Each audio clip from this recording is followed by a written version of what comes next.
Eu sou a professora Gina Viegas e estamos falando sobre mobilidade e circulação.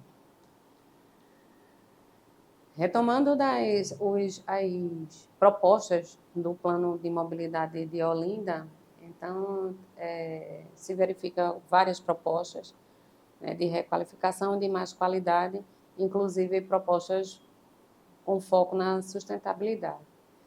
Né? Diante de algumas propostas, algumas envolvem somente a circulação viária, outras envolvem a parte de infraestrutura. Né? Então, destaco para algumas delas a Via Metropolitana Norte, que é onde hoje está sendo construída as margens do Canal do Fragoso, as vias, inclusive, providas de ciclovia. A duplicação da Ponte do Janga, que foi já realizada, que era um importante papel no trânsito da cidade, inclusive para os veículos que vêm de Paulista e atravessam Olinda com destino a Recife. Outra proposta, que é uma proposta bem interessante, são as propostas dos parques. Parque linear, né? O parque linear do canal Lava-Tripa, de Ouro Preto, né? do Matadouro, o Parque Linear da Avenida México. São parques que também vêm providos com sustentabilidade e o tratamento à margem do canal, com ciclovia, alguns deles, outros somente com calçadões, mas são projetos de sustentabilidade e desenvolvimento do sistema viário. Alguns outros projetos, que é a ligação da Luiz Corrêa de Brito e a Agamenon Magalhães, que é um importante projeto de escoamento do tráfego, inclusive devido aos polos geradores que existem ali, né? Então, conseguiríamos permeabilizar, né? Especialmente pelo centro de convenções, que é praticamente otimizar a circulação do centro de convenções, porque hoje é bem canalizado, né, para basicamente duas vias que dão suporte ao acesso a um equipamento de grande musculatura.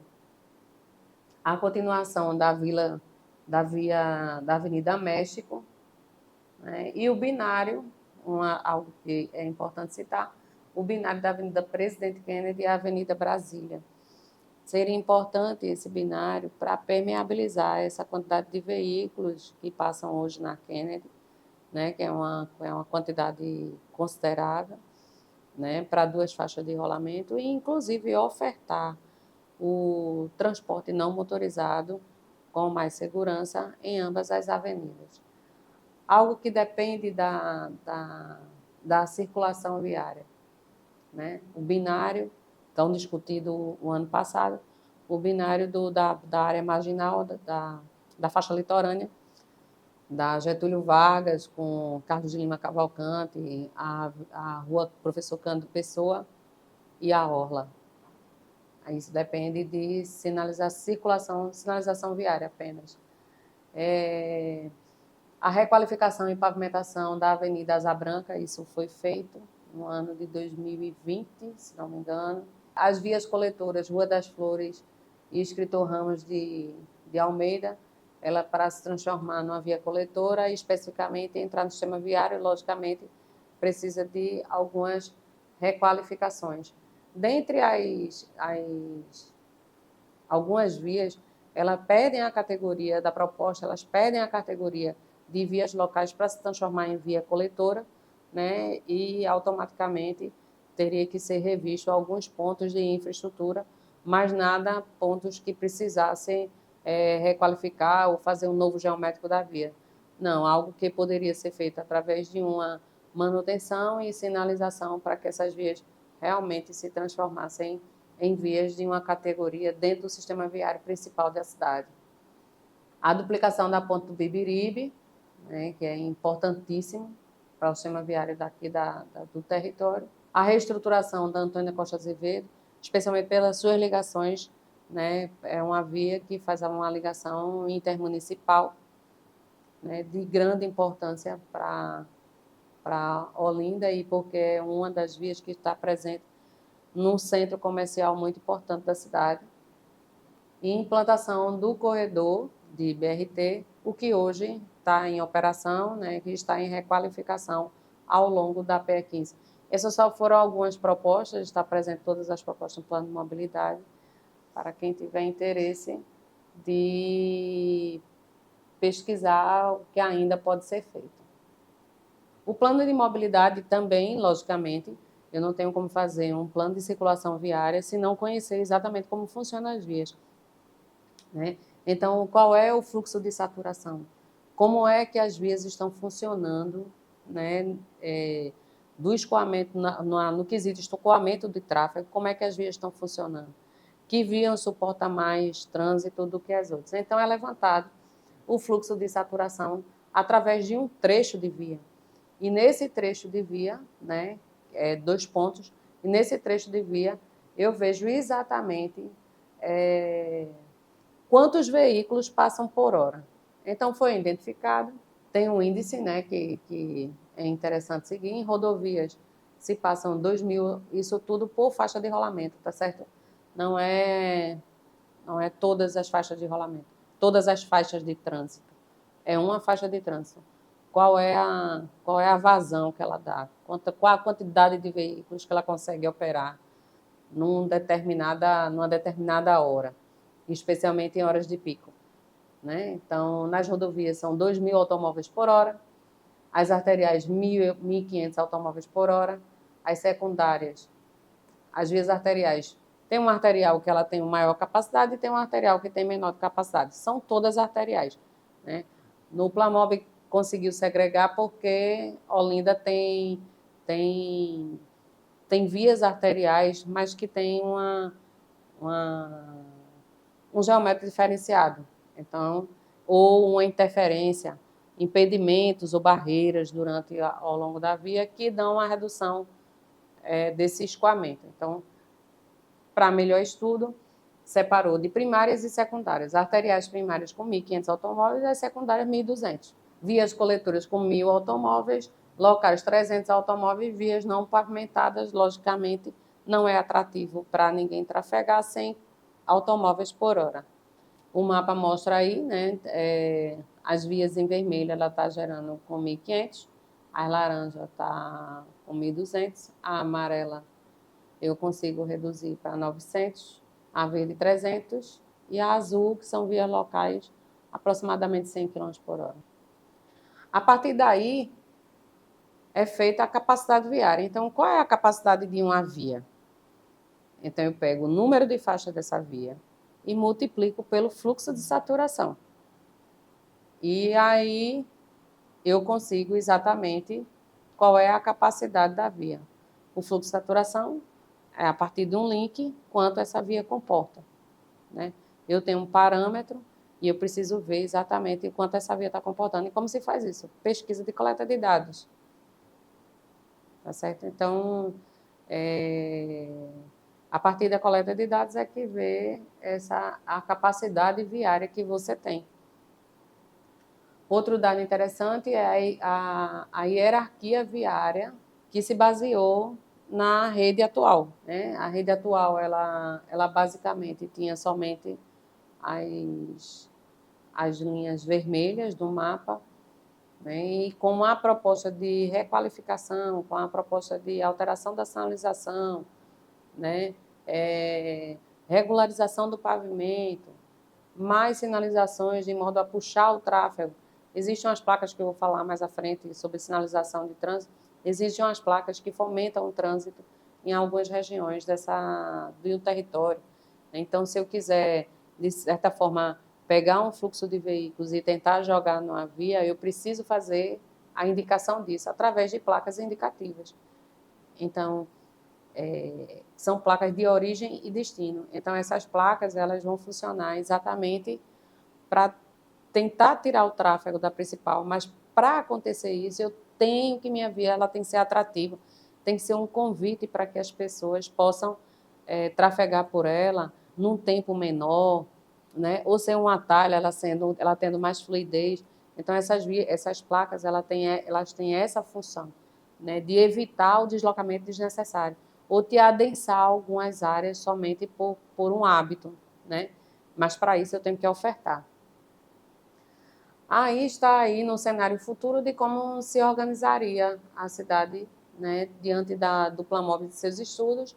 O que está em vermelho, a proposta são de vias arteriais, né, e o que está em laranja são as vias coletoras. Neste ponto, já tem a instalação do Canal do Fragoso, né, a marginal do Canal do Fragoso já está aí presente, que é a Via Metropolitana Norte, que está em execução. Como eu falei, dentro do plano de mobilidade, né, de mobilidade sustentável e transporte, nós temos projetos que estão ou em fase de implantação ou já implantados, muito dentro da Política Nacional de Mobilidade Urbana, que é o sistema de bike, né? É um contrato do Estado. Aqui em Olinda tem 6 estações de bicicletas compartilhadas, né? Ela se dispõe ao longo da orla de Olinda, né? Perante uma infraestrutura presente lá de 8 quilômetros. Né? Em 2016, por ano, foram mais de 8.000 viagens de bicicleta. Essa quantidade de viagens verifica-se uma tendência maior com a implantação da ciclofaixa aos domingos. Então, as estações, as pessoas estão sempre trafegando para lazer mesmo, diante da ciclofaixa, inclusive porque a ciclofaixa de lazer ela tem uma reserva diária, que é uma reserva diária um pouco maior, que é destinado para a família, né, e tornar mais seguro o trânsito de bicicletas. Então, existe uma tendência maior aos domingos por conta da infraestrutura de ciclofaixa. E, assim, através da ciclofaixa de lazer, percebe-se que, se ofertar o serviço, há, sim, a demanda. Às vezes, o trânsito é tão agressivo que não há possibilidade, nem ninguém se atreve a trafegar no mesmo local dos veículos, diante de tantos acidentes que você verifica aí nas redes sociais e na mídia. Então, é preciso ofertar o serviço para daí trazer a segurança para o ciclista, né? Especialmente para esse tipo de situação. Outro ponto são as faixas exclusivas de ônibus, como eu falei, do ano de 2020 até 2023, houve a requalificação da faixa exclusiva de ônibus, a pedido também por uma escuta popular. Não sei se vocês lembram, a faixa exclusiva era no eixo da Avenida Presidente Kennedy, por um pedido da população. Foi colocado à margem, né, à direita, né, ela está margeando as duas faces direitas de circulação exclusiva de ônibus, né, na mesma condição que era anteriormente, provendo de cada estação de ônibus, mesmo à margem da direita, travessias elevadas. Então, eu consigo reduzir a operação, consigo reduzir a velocidade sem reduzir necessariamente, nem ser um problema superior para a operação de ônibus. Uma vez que existe a faixa destinada a este, mas considerando que a Avenida Presidente Kennedy é um eixo comercial de ponta a ponta, e a quantidade de pessoas que trafegam ali, então é necessário garantir mais segurança às pessoas.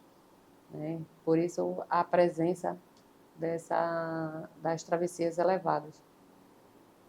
E o que tem lá na Kennedy, não só as travessias elevadas, mas plataforma elevada, para que seja mais confortável a descida da pessoa com mobilidade reduzida, a descida do transporte público para acessar a calçada e também da calçada para o transporte público.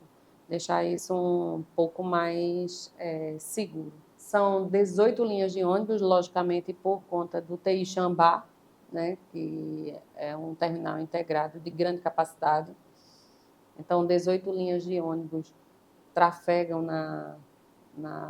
Avenida Presidente Kennedy, e atualmente com um dado de passageiros diário em torno de 44 mil pessoas. Então, você vê o quanto esse TI, esse terminal integrado, é importante e o quanto é importante um transporte público, né, que oferte um serviço seguro, adequado para escoamento das pessoas no território da região metropolitana. Né? O quanto o PNMU bate em cima disso da parte de transporte, porque há necessidade desse deslocamento de massas. Né? Será que se essas pessoas estivessem todas no automóvel, a Avenida Presidente Kennedy haveria condições de suportar esse trânsito todo? Acredito que não. Então, é importantíssimo prover de um transporte público para um território como esse e ter um terminal integrado capaz de absorver isso. A requalificação da orla, né, com extensão na Avenida Ministro Marcos Freire. Hoje a gente passa por essa requalificação, né, os passeios todos nivelados, vai contar com travessias elevadas ao longo da orla. Hoje é uma atratividade, é uma das maiores atratividades na faixa litorânea, né, que é a parte do mar, é muito visitada. Além do eixo, ser um eixo que tem alguns serviços e comércio, vários restaurantes, né, tem a própria orla como atrativo. Então, fisicamente, as pessoas chegam ou oriundas de cada via transversal, ou vindo do estacionamento, das áreas de estacionamento ao longo da orla. Então, para esse público, foram destinados pontos de acessibilidade. Né? Para quem vem de veículo automóvel, os pontos de estacionamento para veículos, para pessoa com mobilidade reduzida e idosos estão garantidos. E para as pessoas que vêm da Getúlio Vargas ou da Carlos de Lima, está garantido os acessos através das travessias elevadas em todas as interseções. Elas vão possibilitar um acesso mais seguro, um tráfego que calme na Avenida Ministro Marcos Freire, né, fazendo com que as pessoas reduzam, apesar de não ser uma travessia tão alta, porque as guias são baixas, né, e de acordo com o código, né, dentro do padrão do código, mas ainda assim vai garantir uma redução de velocidade, dando prioridade exclusivamente para o pedestre na via. Então, isso está em curso. Essa primeira etapa chega até a Duque de Caxias, né? Ela toda requalificada, e nesse momento ela já se encontra próxima ao restaurante na rua Coronel João Joaquim Antunes. Está posicionado próximo ao restaurante Bode do Novo, que é onde está posicionado o projeto atualmente. Basicamente é isso do Plamob. O Plamob está disponível para quem quiser pesquisar e para quem quiser ler. Existem muito mais coisas dentro e muito mais critérios avaliados, né? Como é a política do estacionamento, como fica a gestão do sítio histórico, né? Que são pontos mais polêmicos, o transporte, como é que ele funciona, onde é que estão os TIs integrados, quais são as propostas para transporte público, há um acréscimo de frota ou não há, ou o que existe já é satisfatório. Então, tudo isso está dentro do Plamob. É um documento extenso que ainda está, logicamente, em atenção para a execução, né, ao longo do período, mas que em breve já vamos ter que revisar ele, especialmente diante da conjectura que hoje a cidade passa, né? Com algumas ações já realizadas, um período de pós-pandemia, né, com uma redução de frota, né, com pessoas trabalhando em home office. Então, tudo isso mudou um pouco a dinâmica da cidade. e a necessidade dessa revisão se realize no mesmo período onde foi feito, né, elaborado o projeto como um todo. Então, Planmob é isso, documento disponível para quem quiser pesquisar. Vamos para o próximo bloco.